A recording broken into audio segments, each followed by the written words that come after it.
मटुआ पहाड़ से लगभग 3-4 किलोमीटर की दूरी पर दिखता ये बैजू धाम का बहुत ही खूबसूरत मंदिर है जो देखने के लायक है। कश्यप ट्यून से विकुद कश्यप, आप सबका मेरा अभिनंदन, मेरा प्रणाम। हम अभी बैजू धाम मंदिर परिसर में बैठे हुए हैं और ये हमारे मगध क्षेत्र का एक गौरव है।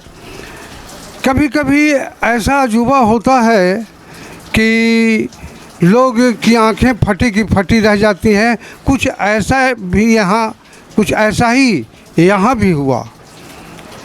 ज़मीन के गर्भ से भगवान शिव का निकलना, लोगों का आस्था बढ़ना, फिर धीरे धीरे मंदिर का निर्माण होना, फिर अगल बगल दुकानें खुल जाना। ये हालांकि इसके पहले ये बिल्कुल जंगल था। लोग यहाँ एक चरागाह था। लोग गाय चराते होंगे, बकरी चराते होंगे, यानी यहाँ पर कोई इसका कीमत नहीं था। लेकिन कभी कभी भगवान शंकर का जब तीसरा नेत्र खुलता है तो ज़मीन के 7 तह से निकल करके वो ऊपर चले आते हैं। तो आइए हम इस मंदिर के प्रधान पुजारी जी से मिलते हैं। बाबा, आपका नाम अपना बताइए। मेरा नाम संत ब्रह्मदेव दास। आप कहाँ, माने यहीं के रहने वाले हैं या कहीं दूसरे जगह से आए हैं? नहीं, हम तो यहीं के रहने वाले हैं। बैजू बिघा का इस सरहद का नाम ही, गांव का नाम ही बैजू बिघा है। तो ये माने मंदिर में तनी आवाज़ से बोलिएगा बाबा। हाँ, तनी आवाज़ तेज करके जरा सा। मंदिर में आप माने कब से हैं, से बताइए। मंदिर में जब से ही बाबा निकले हैं तबे से हम यहाँ पर ही हैं। ये इनका निकलने का मतलब लगभग कितना ईस्वी में निकली? 2000 के अक्टूबर महीना में। अक्टूबर जी। तो अभी यहाँ पर पूजा करने लोग कहाँ से, कितने दूर से अब तक लोग यहाँ आए? यहाँ तो लोग बहुत दूर से आए हैं। पटना तक से आए हैं, इधर शेरघाटी झारखंड में से भी आते हैं, इधर बनारस तक लोग आते हैं, और इधर माने चारों तरफ से आदमी यहाँ पर विदेशी लोग भी आ जाते हैं। इसका मतलब ये है कि इस मंदिर की महिमा चारों ओर फैल चुकी है। पटना से, झारखंड से, बगल से घाटी तो बगल में है, और आप बता रहे हैं शायद वाराणसी से भी लोग यहाँ आ रहे हैं। इसका मतलब है कि भगवान भोले ने अपना महत्व लोगों को बताया कि मैं कहाँ हूँ, और उनसे मिलने के लिए भक्तजन यहाँ पर बराबर आ रहे हैं। अब हम यहाँ के मंदिर परिसर के बारे में आपको बताएंगे। यह हम देख रहे हैं, ये पहाड़ का हिस्सा है, और इसी पहाड़ जहाँ पर हम खड़े हैं ये भी एक पहाड़ है। इसके अगल बगल का दृश्य देखिए। के द्वारा बनाया गया है। बिहार सरकार की योजना मतलब मुख्यमंत्री क्षेत्र विकास योजना के अंतर्गत योजना का नाम गुरुआ प्रखंड के ग्राम पंचायत बलौटी के ग्राम बैजू धाम मंदिर से नदी घाटी पीसी पथ का निर्माण। अभी हम देख रहे हैं ये पहाड़ी का दृश्य जो इस मंदिर के पश्चिमी सिरे पर है, ये पहाड़ी। और अभी यहाँ पर इसको ये जो देख रहे हैं, अभी जो आप ये देख रहे हैं, ये लोगों ने निर्माण कराया है। ये बड़ा बड़ा कार्यक्रम वगैरह होने के लिए, यज्ञ वगैरह होने के लिए निर्माण किया है। और इधर हम देख रहे हैं कि ये रास्ता नीचे की ओर चली गई है। और देखिए यहाँ पर एक लाइट भी लगा दिया गया है, मास्क लाइट, जिससे चारों ओर ये जंगल में भी रोशनी से नहाया हुआ रहता है और बिल्कुल रोशनी से युक्त रहता है। अब आइए हम इधर दिखा रहे हैं आपको। ये क्षेत्र जो है ये नीचे ढाल में नदी की ओर चला गया है और उसके ऊपर हम देखते हैं ये पहाड़ी का दृश्य। अब हम चलेंगे मंदिर परिसर की ओर, जहाँ पर ये मंदिर बना हुआ है। आप लोग अगल बगल के रहने वाले हैं यहीं पर के, तो इधर यहाँ पर आप लोग किस चीज़ के लिए आए हुए हैं? ओ मैंने पत्ता वगैरह चुनते हैं, ये लकड़ी वगैरह चुनते हैं। अभी हम देख रहे हैं कि इस मंदिर परिसर में ये कुछ महिलाएं हैं, कुछ बच्चियां हैं जो बहुत गरीबी से जीवन जी रही है। लोग कि ये लोग पत्ता चुनती हैं और पत्ता चुन करके जो है सो अपना जीवन यापन करती है। हम सरकार से निवेदन करेंगे कि इन गरीबों के लिए कुछ ऐसा उपाय करें ताकि ये गरीब भी अच्छे से जी सकें, जीवन यापन कर सकें। पहाड़ी रास्ता से उतर करके अब हम मंदिर की ओर आगे बढ़ रहे हैं। यह है हमारा भव्य मंदिर।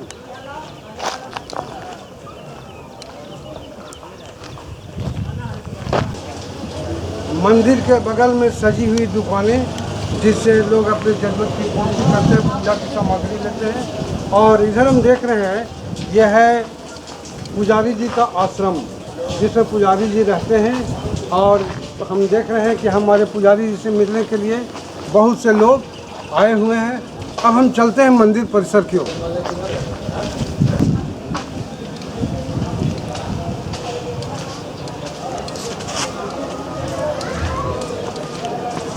ये है हमारा मंदिर परिसर।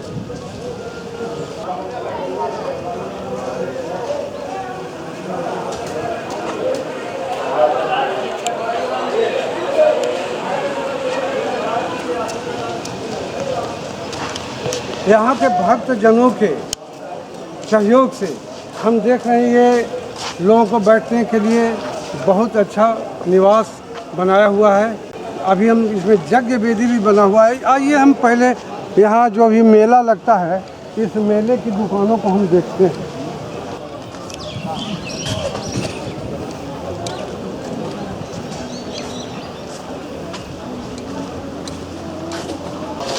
ये शिव और पार्वती, शिव और शक्ति यहाँ बैठी हुई हैं और ये मेले परिसर में ये भी एक अपना उनका अपना व्यक्तिगत स्वरोजगार है। तो आइए अब हम चलते हैं। ये बैठने के लिए एक धर्मशाला देखिए कि बैठने के लिए यात्री शेड है ये, जिसमें सभी यात्री लोग बैठते हैं।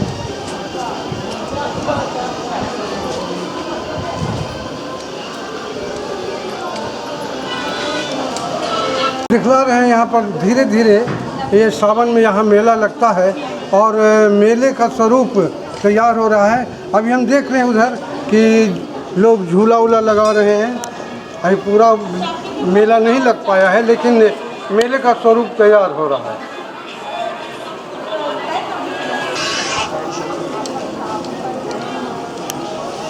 अब हम चलेंगे मंदिर के गर्भगृह में।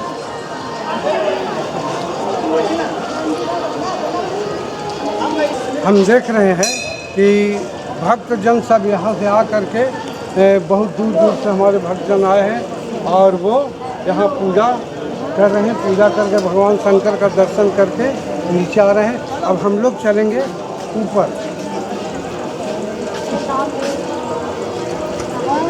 अभी पूर्वक यहाँ के सिर्फ दान के पैसे से इतना बड़ा निर्माण कर दिए। ये काफ़ी खूबसूरत और हम समझते हैं कि मगध क्षेत्र का एक खास खूबसूरत स्थान है। ये शिवपुरी या कहिए शिव धाम है।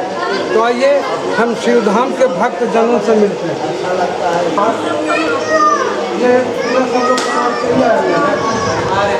देखिए बहुत बड़ी बात है कि कमाल से भी लोग यहाँ जब बाबा बता रहे थे कि वाराणसी से भी लोग यहाँ आए हुए हैं, इलाहाबाद से भी लोग यहाँ आए हुए हैं। इसका मतलब है कि भगवान शंकर का अस्तित्व तो यहाँ बहुत बड़ा है। बाबा के दरबार में चलते हैं। हरियाणा से आए हुए हैं, रसीद करा रहे हैं।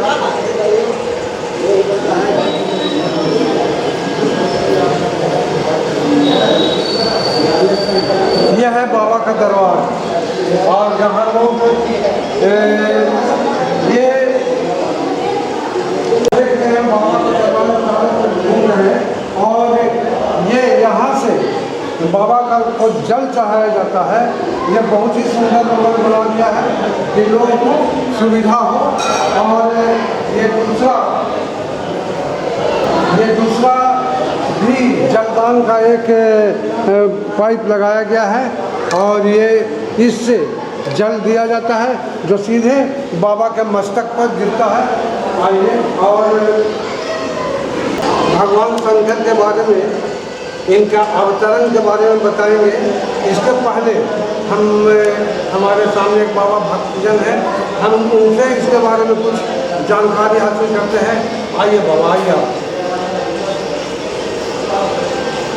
आपका क्या नाम हुआ? हमारा नाम जिंदानंद पांडे है।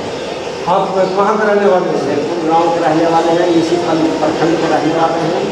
हमारी नजदीक अवकाश के बने घर है, पुराना मंदिर है, उसका पुजारी पहले से। तो पांडे जी मतलब आप ब्राह्मण हैं? हाँ, ब्राह्मण। हमारे ये क्षेत्र में है सब जनता के लोग था, वहीं के काम हम करते थे पहले से भी, आवाज़ भी कर रहे हैं। बाबा के आगमन होने के बाद भी कर रहे हैं, इसके पहले से भी कर रहे थे। जो पुराना मंदिर आगे है, आगे पुराना एक मंदिर है। हाँ। अच्छा ये बताइए कि कब निकले, कैसे निकले, उसके बारे में कुछ बताइए। ये निकले 2002 में, 2000 में निकले। पहाड़ था, पहाड़ का कैसे ये मंदिर नहीं था। उसके पहले था, जो हम लोग के जन्म नहीं था, उसके पहले यहाँ मंदिर था। इसलिए तो आई हम लोग की जानकारी। यहाँ पर बाबर के समय में 2000 वर्ष पहले हमला किया। हमला करने के बाद बगल में कब्रिस्तान बनाया, मोरर नदी है, जिस समय हम लोग का रेट मोच नहीं था, उस समय से हम लोग यहाँ पर खेलते कूदते। बगल में ये तोड़ी गई मूर्तियाँ हैं, ये देखने के बाद बहुत दर्द होता है, बहुत तकलीफ होती है। ये देखिए, ये हमारी कोई देवी की मूर्ति है और ये देखिए ये संगमरमर की बनी हुई हनुमान जी की मूर्ति है। और ये तो लगता है कि भगवान राम की मूर्ति है या हाँ, भगवान राम की मूर्ति है। कृष्ण भगवान का, भगवान कृष्ण की मूर्ति है। और ये विष्णु जी हैं। ये तो विष्णु है। जब ये मंदिर खोदा गया तो उस वक्त यहाँ के स्थानीय लोग मंदिर को खोद रहे थे और मंदिर को खोदते समय हमारी एक क्या का नाम हुआ, श्रीकांत जी हमारे गवाह हैं और इन्होंने इनके समय में ये मूर्तियाँ निकाली गई। और इसके बारे में आप क्या कहना चाहते हैं? कहना ये चाहते हैं कि हम लोग जब 7 लड़के गाँव के पहाड़ पर घूमने आए थे, भादों के महीने 30 दिन था, तो हम लोगों ने सोचा इस पहाड़ पर मेला लग जाता है। भगवान ही बोल रहे थे। ऊपर से उतरे, ऊपर पहाड़ पर से नीचे देखे, यहाँ चिकन जो पत्थर दिखाई दिया ना, शिव दिन जो अभी है, चिकना दिखाई दिया, थोड़ा सा मस्तक दिखाई दिया। तो हम लोग ये सारी मूर्तियाँ इसी से निकली हुई हाँ, यहीं से है। वो हनुमान जी की मूर्ति है। हाँ, सब जितना टूटल है सब। इसको आप लोग स्थापित कर दो, कहीं पर भी नहीं खड़ा कर दो, ऐसे फेंकिए मत। ये धरोहर एक यादगार है कि हमारे यहाँ इस तरह से जुल्म हुआ था। ये जुल्म का प्रतीक कहीं पर भी इसको लगा दीजिए, नहीं तो उसको लोग देखे। चलिए हम मंदिर के ऊपर चलते हैं, जरा ऊपरी परिसर से लोग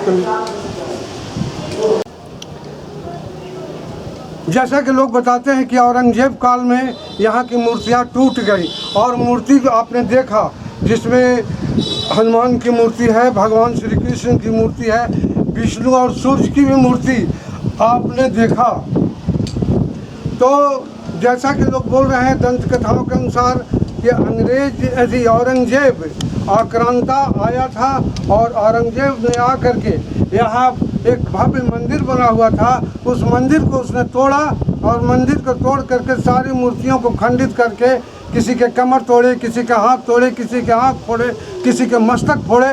इस तरह से वो अपना गुस्सा इन पत्थर की मूर्तियों पर निकालता गया और कुछ नहीं बना तो ठीक इसके बगल में वो अपना एक कब्रिस्तान भी बना दिया, जिसमें आप देख सकते हैं इसकी छटा, इसकी खूबसूरती, इसका प्राकृतिक सुंदरता। ये आप देख रहे हैं इधर नदी और नदी में कुछ पहाड़ी और फिर ये पहाड़, कितना सुंदर ये बनाया गया है प्रकृति के द्वारा। शिव धाम में देश के लोग तो आते ही हैं, हमारे विदेश से भी लोग, दूसरे देश से भी लोग यहाँ आए हुए हैं शिव की नगरी में। हम अभी देख रहे हैं कि अभी जैसे मुझे पता चला कि बोध गया में ये लोग उन गरीबों के लिए सहारा के रूप में काम करते हैं। गरीबों के लिए ये बहुत काम कर रहे हैं बोध गया में, और हम उनसे मिलना चाहेंगे। इनका नाम, आपका क्या नेम, क्या, what is your name? Yes, my name is Jenny Pere, but so-called Mamiji in Bodh Gaya and all around in Bihar. I am the director of Mamiji Educational Charitable Trust in Bodh Gaya. कहाँ से आए हैं? From here? I am from France, but I am staying for charitable work in Bodh Gaya from around 20 years now. Okay. Yeah. अच्छा, आप लोग का यहाँ आने का उद्देश्य में क्या है? पूजा करने के लिए आया था। भगवान शिव के, शंकरा जी के बारे में इन लोगों को बताया तो बहुत इम्प्रेस हुआ कि आप कहाँ का? बोध गया के? हम बोध गया के हैं। हम मम्मी जी एजुकेशनल चैरिटेबल ट्रस्ट में बोध गया में हम समाज सेवी का काम करते हैं। अच्छा। My beta is here. और मम्मी जी का बेटा लंदन से है। आप ये हिंदी जानते हैं? हाँ, आप अपने बारे में बताइए। Talk about yourself, what you are coming for here doing. Yeah, I came to see the work that my mother has done and all the people that she's been helping here. And I came to also offer help if I can. वाह, आप बताइए। What do you talk? Okay, well, I'm here to see the lives of the people that Mummy G is helping, so I kind of get an understanding of what life is like for them. That's why I'm here. Do you know about Shankar? I did not know about it before coming, but now I know, so it's nice to have been part of it. Thank you.